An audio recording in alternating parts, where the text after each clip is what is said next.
আজকেই ছিল সম্ভবত, না 13 তারিখে সঞ্জয় এসছে। ম্যাম আজই ম্যাম, আজকে হলো না ম্যাম, সেটা নেক্সট ডেট আজকে পাবো ম্যাম। দেখে নেবে ম্যাম যেন কোনো ল্যাকিউনা না থাকে।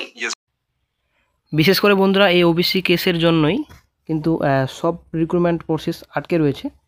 নতুন রিক্রুটমেন্ট নোটিফিকেশন আসছে না রাজ্যে, এবং অনগোয়িং রিক্রুটমেন্টের উপরেও অনেকটা প্রভাব পড়ছে এই ওবিসি কেসের জন্য। কারণ ওবিসি কেস একটা বিরাট বড় ব্যাপার, সেটা কিন্তু সরকারও কিন্তু বুঝে ফেলেছে।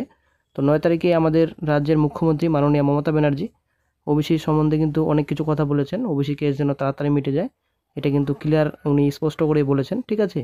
তো আশা করা যায় ওবিসি মামলা নেক্সট হিয়ারিংয়ে সলভ হয়ে যাবে, আশা করা যায়, ঠিক আছে। এখন নেক্সট হিয়ারিং যখন হবে তখনই বোঝা যাবে যে কি নতুন আপডেট পাওয়া যায়। রাজ্যে প্রচুর রিক্রুটমেন্ট নোটিফিকেশন পড়ে রয়েছে, পঞ্চায়েত দপ্তর নিয়োগের বিজ্ঞপ্তি রয়েছে, এদিকে আপনাদের বিএসকে রয়েছে।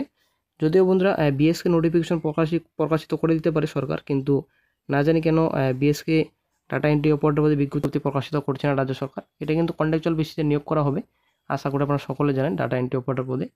যদিও বন্ধুরা 2021 সালের একটা আপনাদের পড়ে রয়েছে, কেস অলরেডি রয়েছে, জানি না কেসের ফেসলা কি হয়েছে, নতুন আপডেট কিন্তু পাওয়া যায়নি। এখন রিসেন্ট কিছু শোনা যাচ্ছে যে নতুন লিস্ট প্রকাশিত হবে আবারও, এবং আপনাদের বিএসকে ডাটা এন্ট্রি অপারেটর পদের যে বিজ্ঞপ্তি প্রকাশিত হবে সেটা কিন্তু কিছুদিন আগে একটা প্রকাশিত করেছিল, এবং আপনাদের লিখিত পরীক্ষা নেওয়া হবে, তারপর ইন্টারভিউ নেওয়া হবে।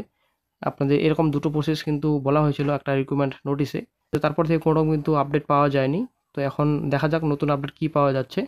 তো বিএসকে কিন্তু দরকার, কারণ বিএসকে বাংলা সহায়তা কেন্দ্র মানুষের জন্য বিশেষ করে সুবিধা ভালো হয়, মানুষের সেবার জন্য বিশেষ কাজে লাগছে বিএসকে বাংলা সহায়তা কেন্দ্র। তো অবশ্যই বন্ধুরা নিয়োগ করবে রাজ্য সরকার। আপনাদের থাকলো WBSSC স্টাফ সিলেকশন কমিশন, আশা করি আপনারা সকলে জানেন নতুন করে গঠন হচ্ছে স্টাফ সিলেকশন কমিশন। তো তারপর থেকে নতুন করে বিজ্ঞপ্তি গ্রুপ সি গ্রুপ ডি ক্যাটাগরির কিন্তু নিয়োগ করবে স্টাফ সিলেকশন কমিশনের মাধ্যমে নেওয়া হবে। এখানে আপনাদের ভ্যাকেন্সি 12,000 রিপোর্টেড রয়েছে, স্টাফ সিলেকশন কমিশনের মাধ্যমে নেওয়া হবে গ্রুপ ডি। তো নতুন আপডেট কিন্তু এখনও পাওয়া যায়নি। তো বিশেষ করে ওবিসি প্রবলেম ফেস করছে সম্পূর্ণ রিক্রুটমেন্ট অনগোয়িং কথা বলুন, কিংবা রিক্রুটমেন্ট নোটিফিকেশন আপকামিং, সম্পূর্ণ কিন্তু এখন বর্তমানে ওবিসি কেসের জন্যই কিন্তু আটকে রয়েছে। অ্যাকচুয়ালি বন্ধুরা এই সরকারেরও তো একটা বাহানা দরকার, কারণ এই সরকার তো বাহানা রাজা, ঠিক আছে। মানে অ্যাকচুয়ালি রিক্রুটমেন্টের বিপক্ষে এই সরকার। নতুন যে রিক্রুটমেন্ট একটা বড়সড় প্রকাশিত করবে, তো তার বিরুদ্ধে আমাদের রাজ্য সরকার। কারণ এতদিন হয়ে গেছে কোনো বড়সড় একটা রিক্রুটমেন্ট নেই, 2016-18 এরপর থেকে কোনো নোটিফিকেশনই নেই রাজ্যে। একটা বড়সড় রিক্রুটমেন্ট নোটিফিকেশন হলে বেকার ছাত্রছাত্রীদের মুখে হাসি ফুটতো। কিন্তু এই সরকার তো ভাতা দিতেই ব্যস্ত, লক্ষ্মীর ভাণ্ডার, শিল্পী ভাতা, আদার্স অন্যান্য ভাতা দিতেই ব্যস্ত রাজ্য সরকার। বন্ধুরা আজকের আপডেটে চলে আসছি, যে আজকের যেটা টপিক রয়েছে ভিডিওর, তো সুপ্রিম কোর্টের বর্তমানে এখন অফিসিয়াল সাইটে রয়েছে, আপনারা অনেকে দেখতে পাচ্ছেন সুপ্রিম কোর্ট অফিসিয়াল সাইটে রয়েছে। তো ডায়েরি নাম্বার আমরা অলরেডি দিয়ে দিচ্ছি, তো চলে আসছে বিস্তারিত। তো 9 তারিখে একটা কেসের হিয়ারিং ছিল, 9 তারিখ কিন্তু কোর্টে কেসটি উঠেনি। তারপর 13 তারিখে কেসের হিয়ারিং ছিল, নেক্সট ডেট দেওয়া হয়েছিল, আপনারা দেখতে পাচ্ছেন কেস নাম্বার এখানে দেওয়া রয়েছে। তারপর প্রেজেন্ট এবং লাস্ট লিস্টেড এখানে দেওয়া রয়েছে, আপনারা অনেকে দেখতে পাচ্ছেন এখানে 27/8/24 এখানে দেওয়া রয়েছে।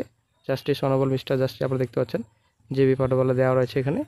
তারপর নেক্সটে চলে আসছি কেসের স্ট্যাটাস এখানে রয়েছে, pending motion hearing after notice আপনারা দেখতে পাচ্ছেন। সিভিল কেসেস এখানে ডেট দেওয়া রয়েছে, পেন্ডিং রয়েছে বর্তমানে কেসটি। তারপর টেন্টেটিভ কেস মেবি লিস্টেড, এখানে আপনাদের ডেট দেওয়া রয়েছে, হিয়ারিং ডেট 24/9/24। এখন নেক্সট হিয়ারিং ডেট দেওয়া হয়েছে আপনারা দেখতে পাচ্ছেন। তো বন্ধুরা আশা করি ক্লিয়ার। নেক্সট এখন ডেট 24/9/24 তারিখে দেওয়া হয়েছে, এখানে ক্যাটাগরি দেওয়া রয়েছে, তারপর পিটিশনের নাম এখানে রয়েছে। বন্ধুরা আশা করা যায় 24/9/24 তারিখে একটা সিদ্ধান্ত হওয়ার সম্ভাবনা অনেকটাই রয়েছে, কারণ যেহেতু আমাদের রাজ্য সরকার স্বয়ং তারিখে অনেক কিছু কথা বলেছেন। তো কেসটি যেন তাড়াতাড়ি মিটে যায় এই বিষয়ে অনেক কিছু কথা বলেছেন আমাদের রাজ্য সরকার। তো বন্ধুরা আশা করা যায় 24/9/24 তারিখে একটা বড় একটা সিদ্ধান্ত হওয়ার একটা সম্ভাবনা রয়েছে। তো সম্পূর্ণ তথ্য আপনারা ওই দিনে পেয়ে যাবেন। তো অবশ্যই বন্ধুরা এখন এই চ্যানেলটিকে আপনারা সাবস্ক্রাইব করে রাখুন।